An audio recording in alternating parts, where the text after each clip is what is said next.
First time we've met, and we're sat here in your amazing facility here. Now, the first thing I want to ask, obviously you've been in here for 4 or 5 months now, is how is James Taylor? Up until today, absolutely fine. Literally, within the last hour or so, my voice has started to go. Yeah. But genuinely, absolutely loved it. Yeah. Absolutely loved it. I mean, going from where you've been to having this place is just incredible. Like, I've come in here today, the lighting's amazing, the painting, the decorating, like everything is spotlessly clean. That must have been some journey.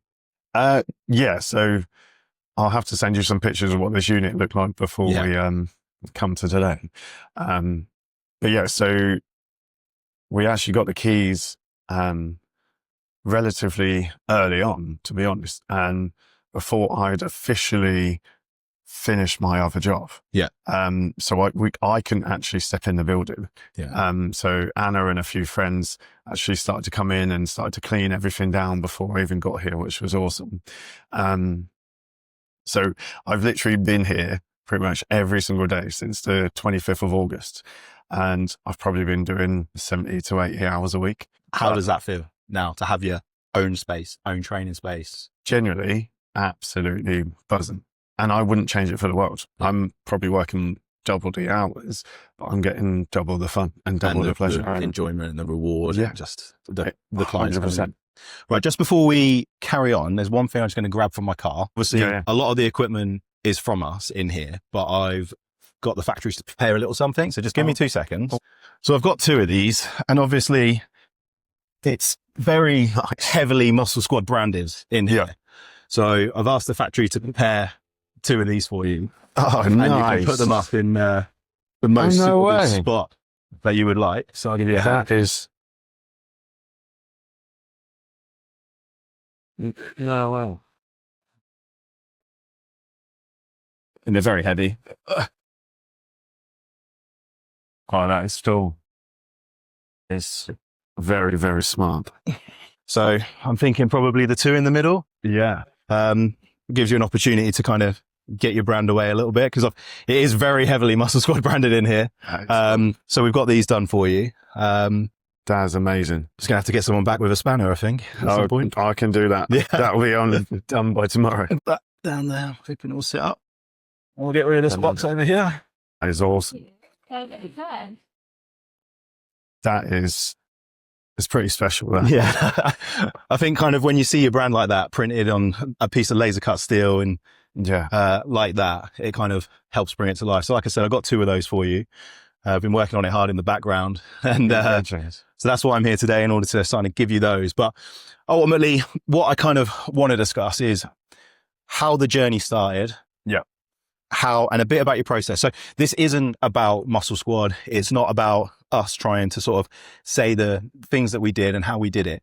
Yeah. I want to treat it as a bit of an education about how somebody can go through the journey of being sort of like a PT or a personal trainer, and the steps that they kind of go to opening up a space like this, really, to be honest. So let's go right back to the beginning, when you decided that you wanted to be a coach, or, that sort of element, that part of your career. Well, I actually become a PT when I was 16. Right.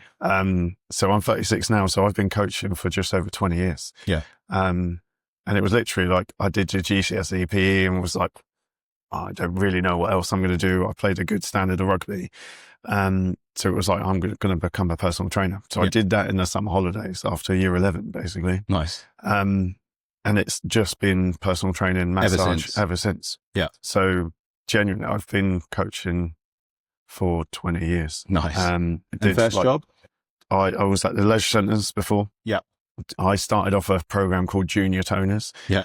So I would be coaching like 13 to 16 year olds, and I was basically coaching people the same age as me for some of them. Then I went into like sports coaching a little bit more, and GP referrals and things like those. And then I had a period of time when I was just doing massage for a while, doing the rehab side of things. But then I've come back to doing like small group personal training about 8 years ago. Yeah. And was working for another gym locally And which were the brands of the leisure centre? Was there any brands in there at all, or was it just more local leisure centres? It was more local leisure centres, really. I didn't do any of the bigger brands. It was literally local leisure centres for most of that. And I think that kind of like surge in small group PT, you mentioned it sort of 8 years ago, has been incredible. Like how a lot of people will often struggle to sort of train one-to-one with a PT because it is quite cost inhibiting if you were to have plenty of sessions. And I think when we look at the industry, some people need a PT because they don't know what they're doing. Some people need a PT because it's motivation, and some people need a PT because like they need someone to talk to. They need, like, being a PT is like being a therapist at times. You've got to cover a lot of boxes, that's for sure. Genuinely, you've got to cover, as you said, the therapist, counsellor at a time, different aspects of it, a bit of nutrition advice, but you are basically like phoning people up to like, where the fuck are you? And most of the time, the biggest thing that I've taken away, I don't remember who said it, but people will forget what you said, they'll forget what you did, but they never forget how you made them feel. And that's something that I kind of live by. And we were very fortunate. We opened the gym, and before we even opened, 2 weeks after I announced that we're opening the gym, we were full. In terms of the membership that I could handle. And it was because the amount of people that wanted to follow, because I give a shit. And I will bend over backwards and I'll go above and beyond to help the members and to kind of support people. And that's what they care about. I mean, being a PT, it's easy to whip someone's ass in here for an hour. But it's what you've got to try and avoid, and what you've got to try and get people doing is keeping honest to themselves when they're not here. 100%. Like if we've got different membership packages depending on what people want, most of the time I see people like 3 hours a week. What they do for the other 165 hours, that's going to be the most important part. But a lot of the time it is just showing that you genuinely do care, and you're not just someone just paying your membership. It's like, you're not just another number. You're actually part of our community. Generally, the amount of people that talk to Anna as well, just like, this is a completely different type of community and family aspects. And I know it sounds cliche because everyone kind of says, we're different communities side of things, but genuinely, this has been a completely ball game change. I mean, we're both in the industry, so we both understand, and we both train ourselves, we both look after ourselves very well.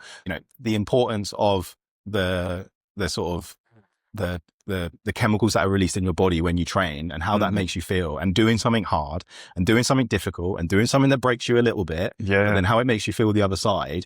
That's the feeling that we sell to our customers as well. More people that can get that, and then how that makes you feel throughout the rest of your week is just so important. And a lot of people say it's the best part of their day, and it starts the day right or ends their day right. And some people have got busy jobs and they're like, I've been really looking forward to coming to the gym all day. That's got a buzz to know that you can make that sort of impact on someone. And what's the timetable look like here? So when are the most popular times? Is it pre-work, post-work?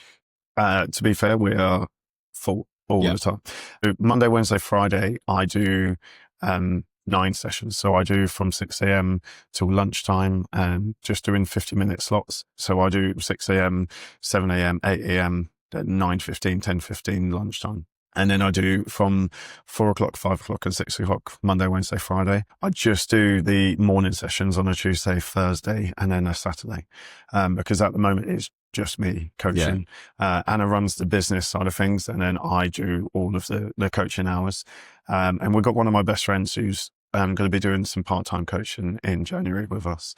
Just because we have people like kind of chomping at the bit to kind of join. If you've got the facility, you might as well get the most value out of it as possible. But we've kind of said from the get-go, we don't want to grow too big.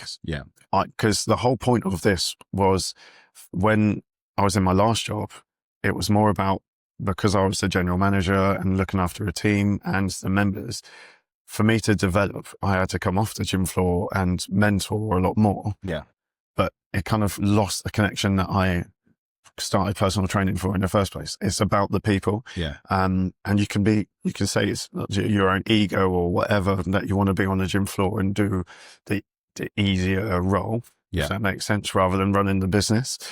But that's what fills my cup. And that's what I'm good at. That's what I enjoy, that connection. If you ask me to sit on a computer all day long doing sales calls and things like those, you'll bore me to tears. Yeah. But if I'm interacting and connecting with people, that's the biggest thing. So in my last job, I was getting pulled off the gym floor to manage the business and do sales and stuff. I kind of just lost passion with that. Yeah. So with this, I actually am on a gym floor. I'm doing the things that I love. Anna's doing the business side of things. And if it meant that we were going to grow to the point I need extra staff to come and coach and I come off the gym floor, I'm back to where I was. Yeah. So for us, we're not worried about getting bigger as long as we can cover the bills and we can look after our family. That's the biggest thing for me. But as long as I can cater and deliver the best service for the members, ultimately I'm winning. And how would you describe the age range of the clientele? To be fair, it's quite a varied range. Like I was coaching Wendy this morning, who is 83 years old, and she was part of a small group session. But then I've got a 19-year-old training. The average age is probably like mid-40s. Yeah.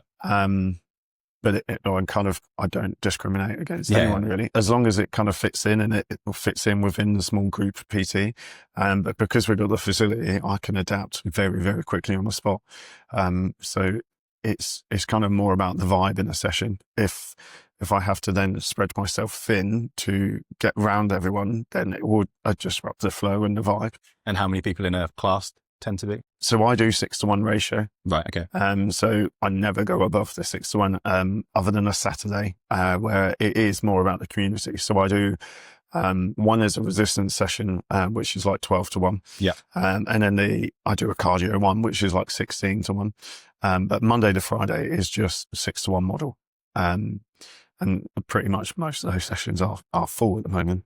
And so what does the average class look like? So obviously this is heavy resistance focus, really. Mm-hmm. We've got 6 of our phase 4 racks in here, plenty of dumbbells, plenty of weight plates, not one punch bag inside, a bit of some functional stuff. It is mainly resistance focused. So Monday through to Friday, all the small group sessions are kind of like full body focus. Yeah. So I design the program because I've got some people that do twice a week, some people do 3 times a week, some do 4, some do 5, some do 6 days a week. So I can't bias any days. Yeah. So I have to have like a full balance program all the time. But obviously the exercises change from day to day and then week on week, really. Sorry. Join your bottle. No, sorry. So day to day, I kind of look for the full body approach in terms of there's always a push pull, and then always like a knee dominant or hip dominant, just as the main full focus. And then I put in some like rotational movements, some conditioning options. Yeah. And then we do basically Monday, Wednesday, Friday, there's a choice at the end of a session. So whether you want to get hot and sweaty and finish on a cardio aspect of it or conditioning aspect, or whether you want to just chase the pump and do a bit of a gain focus.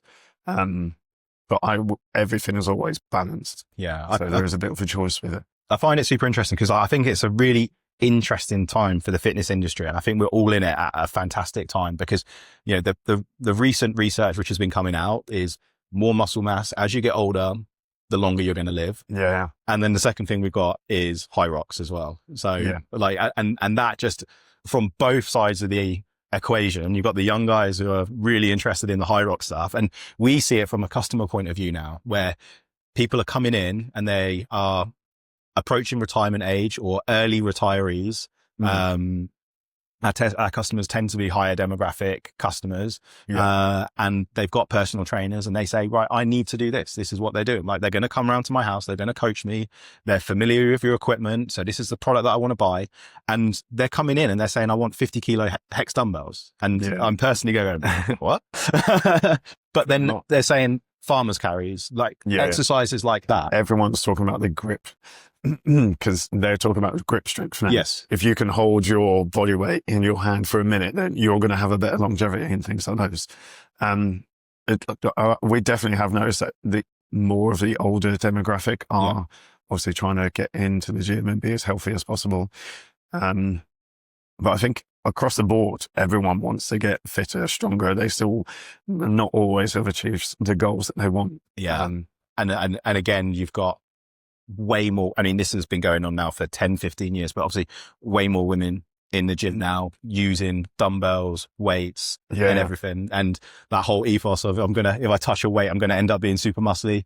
I mean, if that was the case, then we would be. I have that discussion all the time with the amount of women that say, oh, I don't want to turn into She-Hulk and be really muscly. And it's like, do you know what? I did bodybuilding for a long time. It took me a long time to build even just a couple of pounds of muscle, let alone build a huge mass. And also you do get some genetic gifted people. I've got one woman that I've been coaching. She's the same age as me, so she's 36. She's been training for a year and she could go into like Olympic lifting. She is a genetic monster and she'd never been into a gym before. And she is, you can see her whole body composition is changing and things like those, but she's gifted genetically. Like most people, like the general population that we train all the time, you're not going to get massively big and bulky unless you are taking an incredible amount of supplement, but also like facilitating the calorie surplus of I'm going to put on weight because I'm eating more. But most of the time, it's just a bit of education around it. And ultimately, people want to tone up and feel good in their own skin. And a lot of the time, they've got to build muscle to do that. So it's kind of win-win when you educate them. And having a place like this, like people just feel safe and like you're not exposed. There's no mirrors or anything like those. And you're not getting people grunt all the time, occasionally. But there is no like egos in the gym that you feel like, oh God, I can't lift this, or I'm too shy to lift it.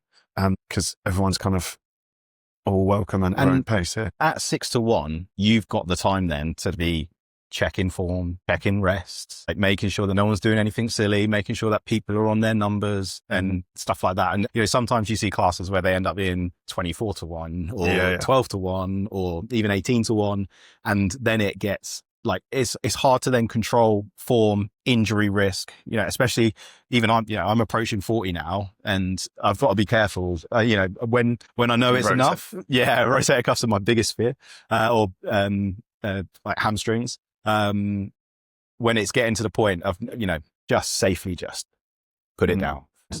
I've always said to customers, we get a lot of customers and they say, I want a Smith machine. I was like, why do you want a Smith machine? I want a Smith machine because it's safer. I'm like, you could still kill yourself with a Smith machine if you don't set it up right. And I show them how to set up the J hooks, how to set up the safeties, and how to, like I always say, like die safely. And when you're failing, just know that rack is going to be there for you at any one point in time. And with that phase 4 range, you see that, you feel it, and your clients are in a great space, aren't they? It's just understanding like pros and cons. Most of my members have no idea how strong they are. So a lot of it is like, I kind of reinstall the confidence in them that they're able to do it. The amount of times I'll have a conversation with people and they're like, oh no, I can't do that. I'm like, give it a go. Give it a go. I know you're capable of it and I wouldn't let you do it if I didn't know you were capable of it. But you kind of just install a little bit more confidence in them or in themselves. Because you just know what they're capable. And you're not be doing anything silly. You're not doing 1 rep maxes and bits and pieces like that. And it's just a relatively, working through the numbers and getting them into a safe range where they get a bit of a sweat, but they're also going to get the resistance that they need. And most of the research shows that if I said to someone, go grab a weight that you can do 10 to 12 repetitions on, most people will pick a weight. They're about 50% of that. So most of the time I'm like, right, let's do an AMRAP on this. So you're going to do as many reps as possible. Most of the time they're going to get 18, 20, even 24. Okay, now you've got an understanding. I've just asked you to do 10 to 12. You had double the repetitions left in the tank. Okay, so when I'm talking about the right intensity of your training to maybe like 1 or 2 reps left in the tank, that 10 to 12, and you've just done 18 to 24, like you're not training to the right intensity because you've still got so much left in the tank. So don't chase the number, chase the feeling of I got 1 or 2 left before I'm done. And then you kind of save a little bit. Obviously, there's certain times train to failure when it's safe to do so, but most people will underestimate what they're capable of and not train at the right intensity anyway. And that's the biggest thing of just underestimating what you're actually capable. And I think you make like the good points there are do it at lightweight. but the lighter the weight, you've got a great floor down here and stuff like that. As you you can drop it, it's fine. Yeah. And if it's safe to do so, some home gyms might be a bit dangerous to do that. But there's so many tools out there that you can plug those numbers in, and it will then tell you the rest of your rep ranges. Yeah. And it's actually pretty accurate. And then that allows you to kind of go up, go down, or kind of cater your training. But you're right, if you're kind of doing 10 reps and there's still another 20 in the tank, that muscle hasn't yet broken down. And then it's not going to grow. Yeah. I talk a lot about like the mind muscle connection and things like those. And it's not just a case of moving A to B. Yeah. Like you can sit there now and tense your bicep and know that you're really tensing it. But if we're moving the dumbbell and people I can cramp my bicep without any weight.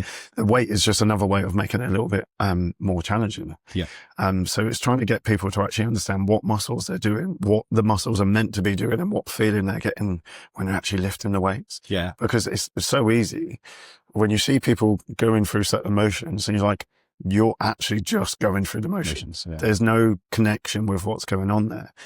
So sometimes it's just education. And then as soon as you get people, like even on a pull down or a row and things like those, when you actually get people to understand what actually activating your lats looks like, they're like, oh shit. Yeah. Okay, I can really feel it now. And it's then circumstances like that where they might need to then drop the weight back down. Yeah. Because it's easy to just row it, but to do it properly and to engage the muscles which are going to be used, it is touch and feel. I've always remembered, when I had a personal trainer when I was about, because I didn't actually step into the gym till I was about 32. Yeah. And I had a personal trainer, his name's Gareth, he's a brilliant guy. And I said, look, we're going to do 30 sessions, but just treat it as an education. I don't need motivation. I'm very good at sort of driving myself to do whatever I need to do. But I want to learn how to do it. And he was a bodybuilder and he's done powerlifting. So he's done a little bit of everything. But also for me, it was David Lloyd, and it was a safe space because everyone goes through the motions when they join a gym for the first time. You start on the isolation machines because no one's using them. Yeah. So I can do the bicep curls, the chest press. Then you get a little bit more confidence and you go into the weight section where you get some dumbbells. And then only once you've earned your stripes there, can you then use the benches for bench pressing, squats, squat racking and stuff like that. And everyone goes through the same journey, right? When you first step into the gym, it's an intimidating place. And now obviously, some of those gyms, they could be full of kids and there'll be 5 or 6 of them around one squat rack, and it's quite a bit of an intimidating place. So like I said to Gareth, I just want to learn everything. And I remember when I thought I was doing things right and I thought I was doing things wrong, he'd be like, right, okay, today, and he would just pull down my back. They're the muscles that we're going to do today, and drive that form in. And then the next morning, the DOMs that I would get exactly where he told me is incredible. And that is the power of a coach. It does transform it. The amount of people that are capable of going to a gym themselves is huge. Yeah. But I've got a lot of people here who are incredible athletes and they could go and train on their own, but they will get far quicker results by actually having the right guidance. And that little tweak every so often, like you could be moving really well. The same, like you and I can train really well. And I'm pretty sure we train to a good standard, but having someone there to kind of see it, because we're always going to go for the path of least resistance. We're always going to kind of get into bad habits or whatever and not really train to the right intensity. So having someone just to tweak something just slightly on your posture, and like you don't have mirrors here, and I will never have mirrors here, but you can't see what you're doing. You have to feel what you're doing, but you can easily twist or turn and create things that are a little bit more awkward.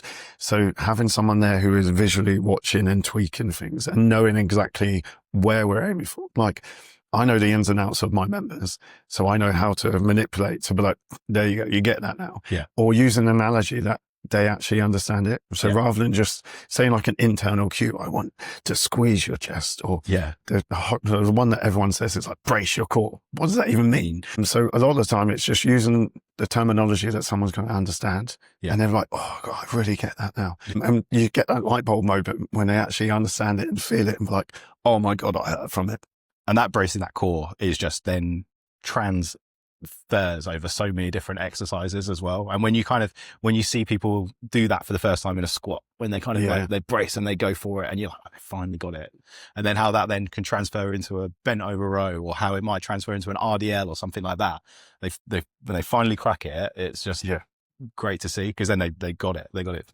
But it's when the amount of people that will say, when they come into sessions, you were on my shoulder the other day. Yeah. So I had a guy a couple of days ago. He's been moving furniture in one of his flats. And he was like, I was thinking of you as I was walking up the stairs. And he was like, I wasn't breathless, but I was carrying all the furniture and I was lifting with really good form. And I didn't even think about it. I just did it. But he was like, a year ago, I wouldn't have been able to do it. Yeah. I would have really struggled to even carry furniture up the or stairs. hurt himself. Yeah. Because he's had a bad back. And he's like, I didn't even think about my back whilst I was carrying all that stuff. Yeah. Whereas before I would have been like, oh God, I need to be careful with it. And it's stuff like that where you're like, it's pretty cool. Yeah. When they start noticing the changes outside of the gym, it's not just about the gym. Right. It's how much you can affect someone outside in their daily life, and like even getting down to play with your grandchildren. So Wendy, who I was training this morning, who's 83, she hasn't finished work. She still works in the nurseries or runs nurseries, and she's on the floor at 83 years old. Yeah. And she's like, I always want to be able to get on the floor and actually interact with the kids. And that's pretty cool. Yeah. And that's where you get the value back. So let's go back to the business plan for this place. What did you do? How did you do it? Anna and I have been together like 13 years, and on and off through that whole time, I've been like, one day I do want my own gym. And then the imposter syndrome would come in, and the finances, and then we've got mortgage and then kids. And it was like, shit, it's never going to be the right time. But it was always on and off, on and off, on and off. And I'd wake up every morning, like every Sunday night, I'd start getting in a foul mood, and I've got to go to work on them. Everyone gets that. But going to work every day, I was like, fuck this. Yeah. I was just getting exhausted, and I was quite miserable, but you kind of get stuck in Groundhog Day. But I knew the layout I wanted. I knew the equipment I wanted from a very long time ago, to be honest. And Anna was just like, you know what, you either need to do it or bury it. Because I'd go on about it and then turn it off, and then go on about it and then turn it off. And then he was like, actually, it's now or never. The girls, we've got 2 daughters. They're not getting any younger. We're not getting any younger. We're not getting any younger. It's always going to be a demand on time and money and things like those. And I was like, you know what? Job satisfaction comes into it massively now. And I was like, for them, they always see me tired and grumpy and lethargic. And I was like, what's the worst that's going to happen? I'm going to be tired, grumpy, lethargic from working harder. But the actual opposite has happened. I'm working more hours, but I'm loving life. I'm more energized than ever. I don't wake up in the morning thinking, oh, fuck, I've got to go to work. I literally will jump out of bed. I'm straight out. I don't even question it. Don't even think about it. And I'm absolutely loving it. And the girls have noticed I'm much more energetic and happy with life as well. But the layout, I drew this exactly how I wanted it from years ago. Yeah. I knew the style I wanted. I knew the equipment. And it was just from coming down to your HQ and checking all the kit, because the original idea was to have like the phase 2 and go for the more cost effective in terms of those. But when you're actually in your headquarters looking at all the kit, it was like, actually. So let's talk, let's talk money. Let's talk, what capital did you have at the start to make this all come to life? None. Right. Okay. Literally. So that's a really interesting question. We had a little bit of savings that we were going to use for doing our house up. Yeah. But we're like, do you know what? Let's not do the house up. Let's kind of keep that as a net, a safety net. In terms of funding this place, we begged, stealed and borrowed, got personal loans, and then financed the kit. And had some really good friends along the way, really. Yeah. Okay. Again, because I know like paint, lights, decor, having done our showrooms and other bits and pieces, it's not cheap, and it quickly adds up. So roughly sort of, so you came and you looked at the phase 2 range, you kind of knew that it wasn't going to be the right thing to do. When you came to us initially, did you think, right, okay, if I go phase 2, I probably might not need any asset finance or anything like that. And then you arrived at, let's asset finance and let's get the best equipment that we can have in the space. Yeah. And I'm a bit of a perfectionist anyway, to be honest. A part of me would be like, I'm not happy until it's done the right way. And it wasn't on your website. So I was looking at it and I was like, oh, that would be fine. That'll be fine. But it wasn't until you're in person, you see the difference in quality and standard and size. And I was like, shit. Yeah. I was like, that idea is not going to work anymore. Because when you first start, you're like, I need to spend as little as possible to make it work and then pay back. Yeah. But when you realize, actually, I want the quality, and the quality is going to last a hell of a lot longer. So it's that investment on, I'm investing in the best possible kit because I want to provide the best possible service, which would then generate more money anyway. Yeah. I think there's so like, I have two ethoses. So firstly, you know, I genuinely do believe we sell one of the best pieces of kit in this type of product space in the country. I firmly believe that we are head and shoulders above the majority of the competition when it comes to this type of equipment. So obviously we cater for that very well. And then the other part of me is just going fail fast and fail cheap. Yeah, so yeah. But then it's so, you know, when we come up with ideas, or we come up with products, or we come up with an initiative, we're like, how can we quickly just get the learning in as quickly as possible and then see if we can expand it or not expand it. Yeah. And that's the part of me that kind of always goes like, which is the best solution to go down, which is the best route to take. And I think the route that you've gone down here with just taking the best equipment, I mean, like I said, as soon as you step into this training space, it's just stunning. It really is. And that's the impact that we wanted to have. I've kind of always lived by the saying, if you buy cheap, you buy twice. Yeah. So I was like, do you know what? If we can make it work. Anna went through all the finances to be like, if we spent this much money and the repayment on loans and the building costs and business costs and or every expense that we could find, what's the worst case scenario? What do we need to achieve like membership wise to actually cover all of the bills? Yeah. And it was like, do you know what? Let's stretch ourselves to make this happen. So how did you start to explore the asset finance piece? Like so obviously this is no way or shape any form of financial advice, but James in the end went down through the asset finance route, which then means that this is just a monthly cost. Yeah. Now, isn't it? Yeah. So it was actually just having some really good friends in the right places, to be honest. So Nick Leake, he used to work for Diaco. And he's just a really good friend, and he was just trying to find the right connections for me to figure it all out. And through him working with Diaco, he knew Jamie, who we eventually got the finance through. But he was like, have you thought about this? Have you thought about that? And I was talking to Nick quite a lot about the equipment. I was like, this is what I want. I sent him loads of pictures, and he was like, well, actually, there's quite a few. And he knew someone that had bought MuscleSquad. Yeah. But he also knew like Black Box and stuff as well. So we were going through it, and I just was like, I'm coming to MuscleSquad to find it all, because I was looking at your website. I liked what you guys do. I liked the styles that you'd done. And then when I saw Shana and is it Matt? Yeah. And they were so welcoming, so kind, and like showed me around everything.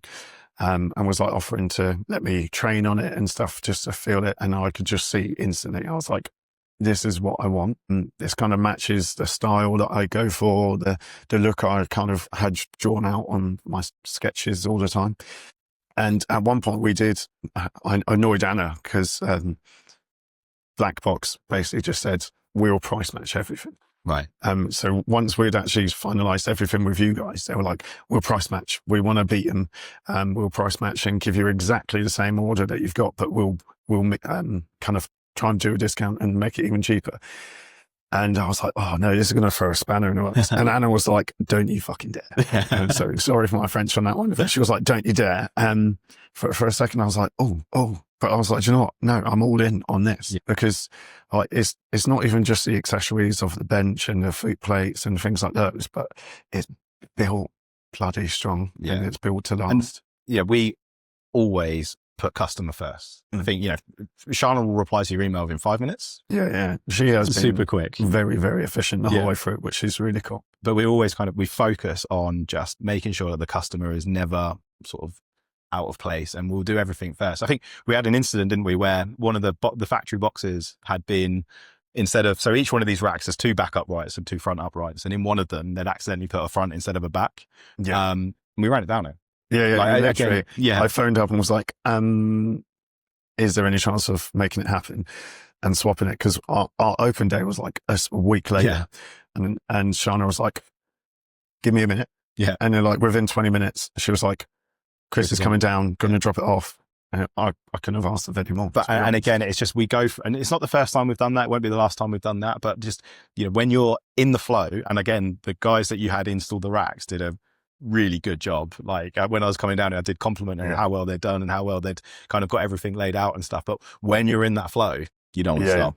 No, exactly. And I totally understand that. I can't let one of our little mistakes just slow you guys down. No, I didn't. To be fair, Paul, who you saw, who was helping build he was like the electrician, the carpenter, the builder, the plumber. He come at 6 o'clock in the morning, and I was flat out on the boxes, trying to get some sleep, because I was like, do you know what, I can't sleep on, and I was here easily 18 hours a day for most of the time, just getting it ready. It was incredible that when we built that first rack, there was 5 of us, and it took 5.5 hours.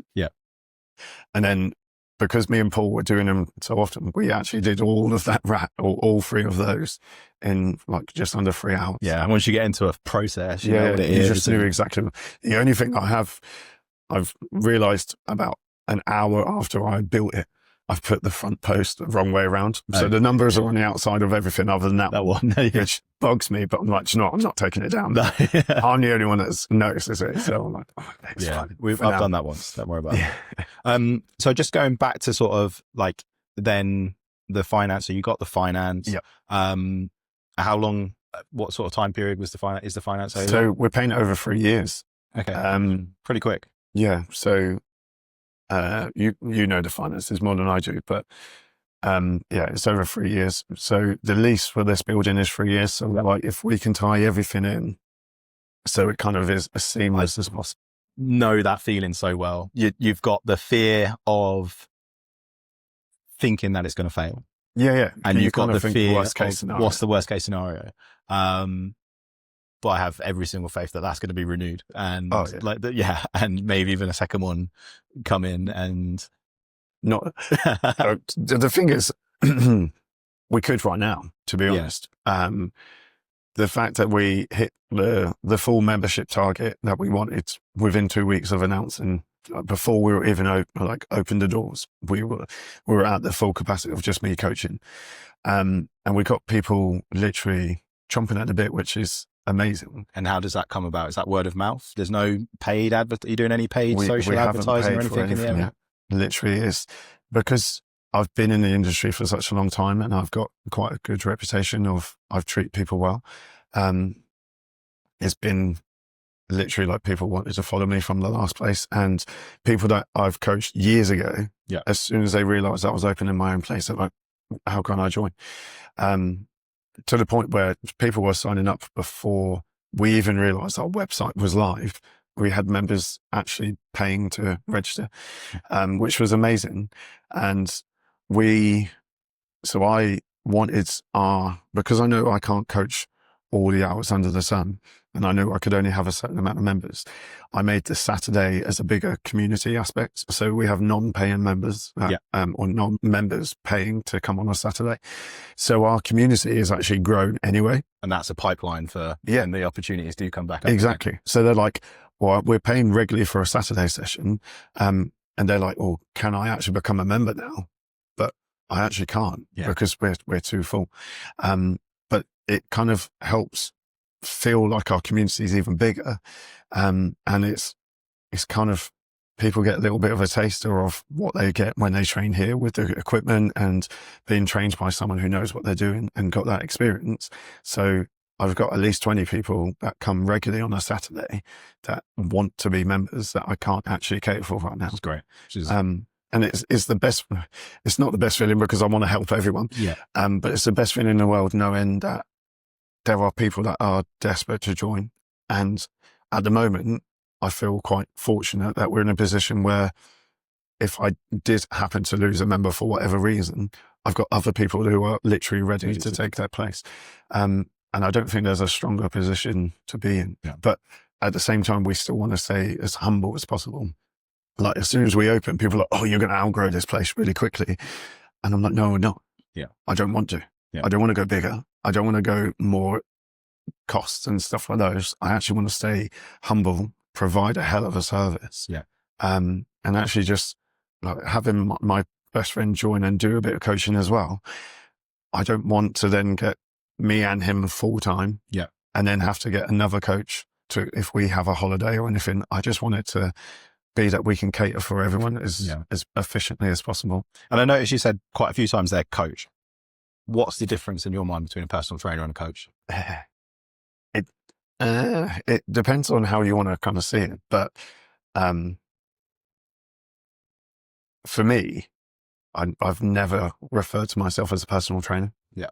I am a coach. And I don't know. That's actually a really tough question. It's kind of not really true.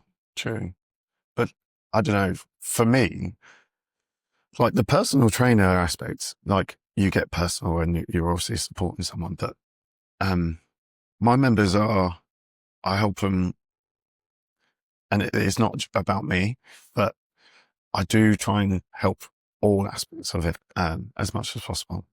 But do you know what? I've never been asked that question. So I get why you've asked it, but it's actually quite hard to. Because obviously the top's got coach on, the branding has coach in it. It's very heavily coach focused. And I feel like there is a difference. Yeah. I feel like there's, coaching just applies to so much. Everybody needs coaching. Everybody needs mentoring. And sometimes when you I think it's a mentality thing. If you refer to yourself as a personal trainer, you're focusing on just one very small aspect of it. That's true. I don't like the phrase instructor. Yeah. No, don't hear that very much. Yeah. I hate, because when I first qualified, when I was 16, they were like, you're an instructor. Like you instruct the classes. No, I hate that term. So I've always just referred to myself as a coach. Yeah. So coaching roles when I was doing sports, coaching role when I've done personal training classes and stuff like that. But yeah, I just don't really like the term personal trainer. 5 lessons that came at you fast while doing this. I don't know. What goes around comes around, to be honest. I will wear my heart on my sleeve all the time, and I will always go above and beyond for everyone. That's kind of turned around to benefit us, because even when I worked for other businesses and other gyms and stuff like that, it didn't matter what name was above the building. I'm going to give 110% every single time. And as soon as we announced that I'd left and we were doing our own thing, everyone wanted to come on board and support us because I've supported them. A lot of people in like the testimonials we got on our website are talking about how much I've helped them, but I actually haven't done anything. Genuinely, I didn't do anything. All I've done is trying to give someone a bit of accountability. They're the ones who put the effort in. They're the ones who have turned up. They're the ones who have said no when they could have eaten some junk food or whatever, or said no to sleeping in and actually coming to the gym and things like those. So they're the ones who are, excuse me, they're the ones who have put in the effort. But I've just kind of given that little support or given them a little bit of guidance. So I've actually done very little, but I've made them feel in a certain way that they want to give back and they want to be part of this. Yeah. So that's the biggest lesson, is what goes around comes around, and how you treat people is. And what about surprises doing this? Everything comes at a cost. Right. Yeah. We had a lot of friends that help us, but I don't know if that's a lesson really, but a lot of people were helping us. Every day, even people would turn up at least 5 times a day. I'd have someone turn up and offer food.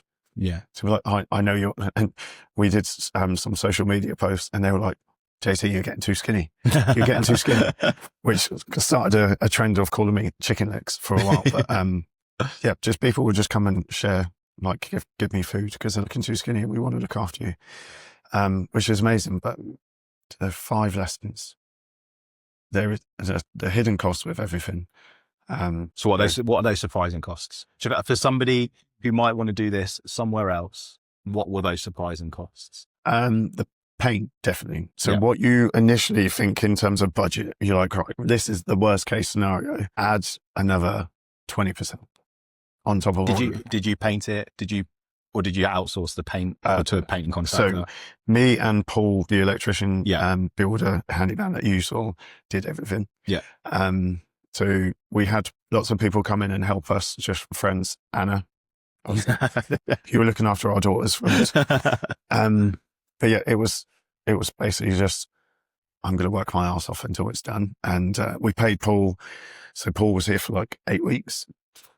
But even then, like the original quote of what we thought we were doing and what he quoted for was completely different to what actually happened in the end, because things take a little bit longer to build. The cost of like the LED lights and stuff, the original idea changed 2 or 3 times during that process, because as much as, you know, when you move into your house for the first time and you're like, well, I want to do this, this and this, but you almost need to live there a while before you want to make those final adjustments.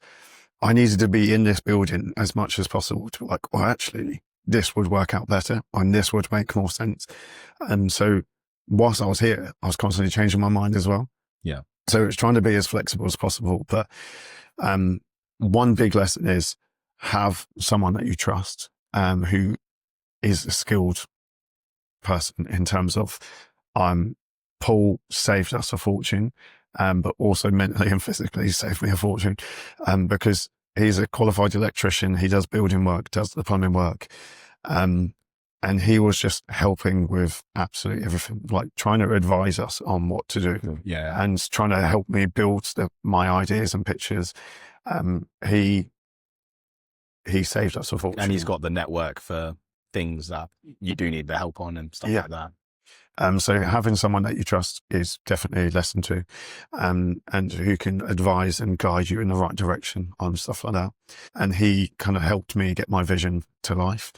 Because as much as I can draw pictures on how I want it to look and how I want it to feel, he was like, well, actually, you need to do this and this and this in terms of what I could make the lights work and stuff. So just the planning side of finance aspects. And then that's where I come back round to like how you did things. And we mentioned it when we were just chatting earlier, like keeping the cash that you have got in your bank and financing or asset financing the equipment that's where it gets important, isn't it? Because you lose that, we'd say a slush fund or a rainy day fund, or the ability to keep things going when it does get tough. Like cash in your bank is worth twice as much when you need 100%. So we had some savings set aside to do the house up, and we were like, we'll just put that to a side to pay our mortgage. Yeah. Because as long as our mortgage is fine, we were like, we'll make this work somehow. But beans and toast. If it needs to go to that level, it'll be beans on toast. We would have begged, stealed and borrowed to make it work. But the finance definitely helped in terms of, you knew we could have a big outlay and just a small monthly repayment. And that was quite a lot of the stress off. Even though we'll pay interest and things like those over the time, it's cost of doing business. Yeah, far easier to do that than spend all that money in one go. Yeah, so like speaking to the landlord, and that was part of before we even signed the lease. I was like, can we get the first 3 months put over this year 2, just to spread the cost for a while, so we didn't have any extra upfront costs. And also the air conditioning, what we originally thought it would be was a little bit more, but we actually, the guy that done the air conditioning is one of our members, and he actually saved us a lot as well, because he just said, pay me when you can, because he's such a nice guy and he trusted us. So he actually helped us in terms of, we didn't actually pay any cash for a while, or pay any money for a while. We've paid them all off now, whilst the money from the business is actually starting to come in. But he actually just gave us that little bit of a break. So I feel like the lessons learned here are the importance of asset financing for keeping the cash where it needs to be. Obviously, landlords at the moment, the commercial, where are we? We're Christmas 2025. The commercial game is very tough at the moment. So there's deals to be had on properties and bits and pieces like that. So, and people may not know this, but when you move into a property, once you're signing a lease for 3 years, 5 years, 10 years, there's always a free grace period that you can, that you get. And obviously you've taken that into year 2 to try and balance the books out a little bit more. but there's always room for negotiation within that space.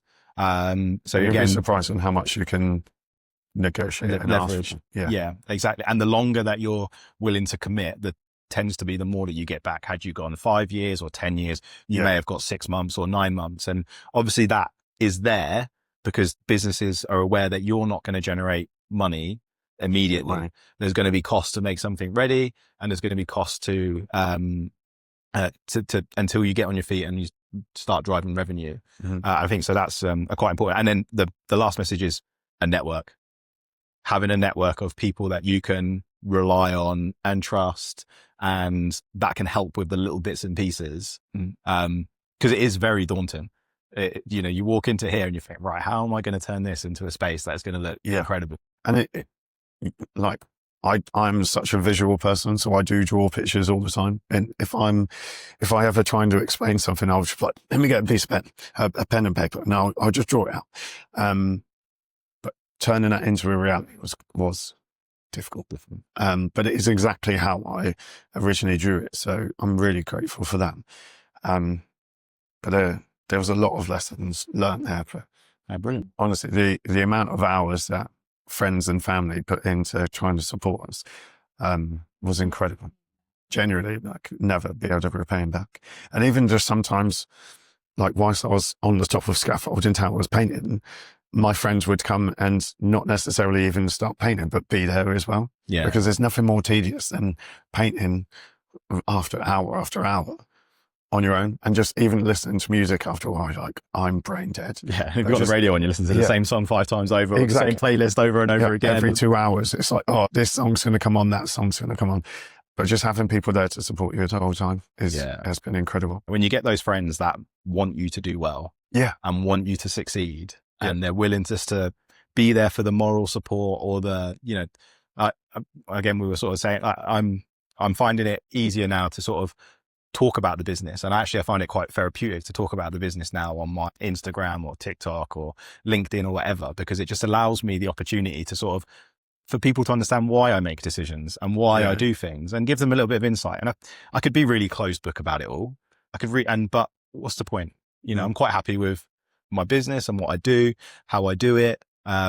It's a size that I quite like and I enjoy, very similar to you. I could try and push it harder, but runs the risk of breaking it, and the secret sauce, which is like the MuscleSquad way, not working anymore.